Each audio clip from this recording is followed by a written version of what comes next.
I've always been rich, but I'm not just rich because of money. You have to understand, I'm rich because of a bunch of things that money cannot buy. Like, I know there's people with lots of money, but they don't have the network I have. They don't have the brotherhood I have. Just sitting with my boys, knowing that if the bullets start flying, me and my 10 friends, we all die, or no one dies. Having that brotherhood, having women who would literally, you could go to jail for 10 years and they would wait for you. They exist for you and only you, completely and utterly. You are their entire universe. Like having physicality, walking through the world bigger and stronger than everyone else, having all those professional fights, and all the bad things, having the trauma, all the pain, all the bullshit I've been through. You ain't a good man if you haven't had trauma. A man without trauma is a weakling. So I'm rich not because of money. I'm rich because I've been through a whole bunch of shit. Like, I don't see anyone else on the planet richer than me because they're either too old or their life's been too easy. Like, I've had a very, very unique life, very, very eclectic life. I was born with the best possible start a man can have, which is good parents and no money. I've made all of my money completely myself the hard way. None of this fucking internet, Twitch, easy shit. I've done it hard. I believe money is an amplifier. I don't believe money changes. I think it amplifies. So if you're a dork and you get incredibly wealthy, you become a mega dork. Whereas if you're a G and you get incredibly wealthy, you become a mega G. If you see a Lamborghini pull up and a little nerd gets out, you think, oh, fucking super tech nerd, probably invented Stripe or something, he's a nerd. Whereas if you see a Lambo pull up and a big fucking strong, bald, whatever crazy dude gets out, you think, okay, he's a drug dealer. He's a mafia boss. The Lambo doesn't change what you think. It amplifies who the person is. Money is an amplifier. It doesn't change. So I'm very fortunate. I'm very happy that I was poor for a long time because I never would have been able to learn the lessons I've learned if I was rich. I would have never been able to take those risks. I would have never been able to be in those situations. I've been stabbed just like you. I'll show you my scar. So I would never have been able to been put through hell if I had money. So I'm very glad I was poor for a very long time. And the reason I'm the richest person on the planet is not because of the amount of money I have. It's because of all the shit that happened to me when I was poor. That's when I became top G. I'm top G for a reason. I've got it all. I've got every single gift that God can give, plus all the gifts you can make yourself. And I state that without arrogance. I don't mean to be arrogant, but I am a realist. And as a realist, it would be absolutely unprofessional for me to sit here and pretend I'm not an exceptional human being.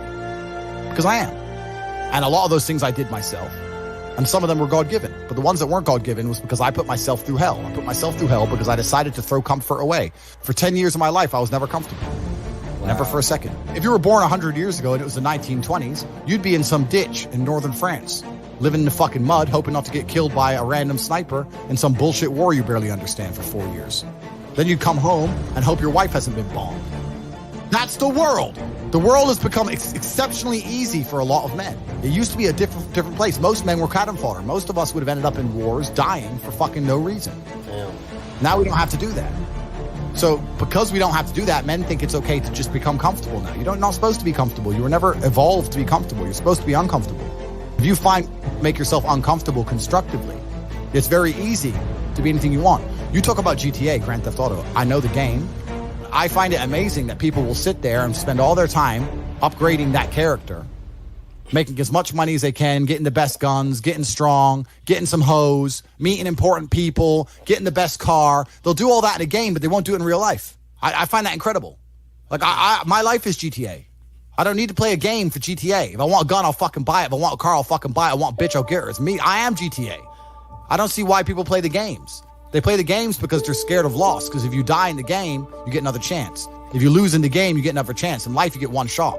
If you get some balls, that's what life is as a game. That's what life is as a man. This is one big video game. You get to upgrade your character. You're not born with any value.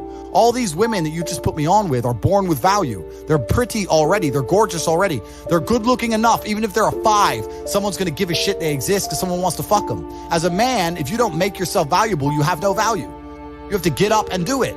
Just like a video game, you start with fucking 0. You have to decide if you want to complete it. You have to upgrade your character. So I find it amazing that men are going to play video games and fuck about and waste their time instead of upgrading their character. Everyone knows what to do. You know what you have to do.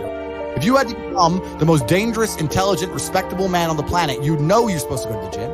You know you're supposed to train, learn how to fight. You know all these things. You don't do them. That's your decision. It's your prerogative. I didn't make that choice. I made the choice to do it all. I decided all. That every single man watching this can do the exact same thing. which is why I have very little pity. When I do these streams and people think I'm arrogant or I'm rude to people, or even to you earlier when I was making jokes and I've been joking with the girls, saying drink the soy latte. I'm not, yeah. Of course, and I know we're only joking, right? But the point is, that's a conscious decision you make. I would never make fun of someone who hasn't got a choice. I wouldn't make fun of someone born with one I arm. have a choice, though. But if you've made a fucking decision to be less than you should be, then I believe you should be mocked for that. And me as a man, when I put myself through hell, when I have had such exacting, such stringent standards for myself, why would I then have less exacting, stringent standards on the people I meet? I suffered when you didn't.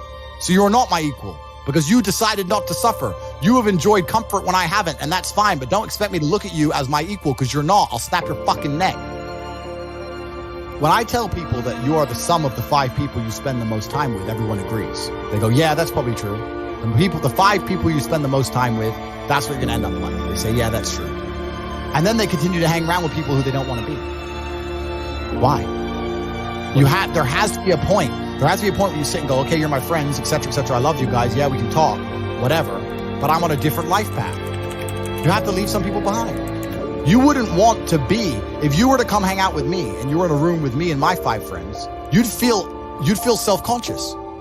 I'm with killers. We're fucking monsters. If you were to come hang around with me and my crew, you would be self-conscious. And that self-consciousness would motivate you, or they would certainly instill the discipline required for you to change. You don't feel self-conscious amongst your peers. That's why you don't change.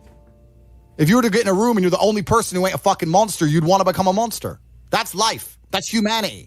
And that's why I live in a competitive environment. I live with my brother, my cousin. I live with men. We have a big house. We could all afford fucking 10 houses each. We live together on purpose. If my brother does 500 push-ups, I ain't going to be the bitch of the house. I ain't going to not do them. Right. If we were still in the animal kingdom, the lions that you see on TV, they weren't just born big lions. They had to fight other lions. They had to fight to get that antelope. They had to fight other animals, hyenas, jackals. They had to fight to be the boss. We're living in a comfortable world now where people think, oh, it doesn't matter. But you know what? To some degree, it does matter. It does matter. And I'm going to tell you who it matters to. It matters to your soul and it matters to God. I stand in the mirror with a pure heart. I know I am the best version of me that could possibly ever exist. I know that God is proud of me. There's nothing that God hates more than sloth and laziness. If God were to create a man and that man were to sit around and do fuck all, God will frown upon you. It's why you're never lucky. If you're listening to this and you think I'm never lucky, I'll tell you why, because God dislikes you because you're fucking lazy. Start to work. Start to show God the beauty of his own creations. You'd be amazed how lucky you'll become. God is unhappy with these people. And inside their hearts, they're unhappy. We talk about depression, anxiety, all those things you mentioned earlier on this podcast. That comes from self-loathing. You loathe your own weakness. You loathe your own laziness. This is what all of these things are. I don't feel depression. How can I feel depression when I'm the most powerful version of me that I could ever fucking be? How can I feel depression when I could squeeze my own hand hard enough to break my own bones? How can I feel depression when I've smashed and destroyed 68 people's faces in front of me, men who thought they could test me in fair combat? How can I feel depressed? It's impossible. Do you understand?